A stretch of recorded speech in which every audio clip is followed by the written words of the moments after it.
Ez dau ezer tristiaurik isiltasunez betetako eraikin bat baino. Harri hondarrak, horma arrakalatuek, abandoneta dausen ametsak. Zutan errezan herri honetan, zu esortzeko fabrikat izen zan hau zoritzarrez. Eta min horren aurrien, esan egon aukera hoberik isilik geratxe baino. Baina guk badakigu fabrika bat zer dan.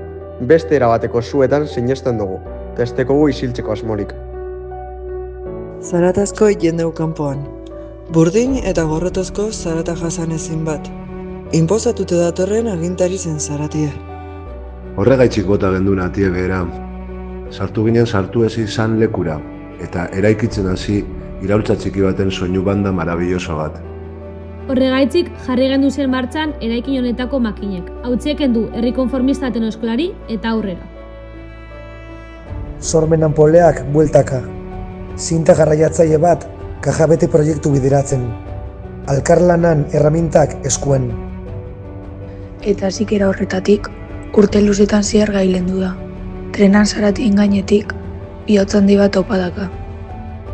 Papel zurize, zalantzak, gogoak, pasinoa, aldaketa erreal bihurtu dire.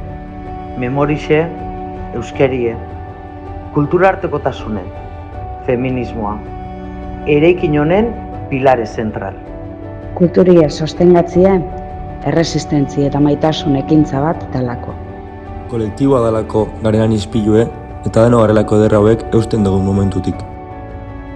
Ez dau ezer tristiaurik isiltasunez betetako eraikin bat baino. 20 urte pase dire isiltasun bat okupetako kapasak izen ginenetik. Oin, guk aukeratzen dugu bosgoragailutik ze musika urtengo dan. Zue sortzen segitzen dugu fabrika honek. Zuri be, zu honen parte izeteko gonbidapena luzatzen dotzugu. Badakizue zer esaten dan. Zu barik ez dau. Zorizona, Kastra! Engu ta engu.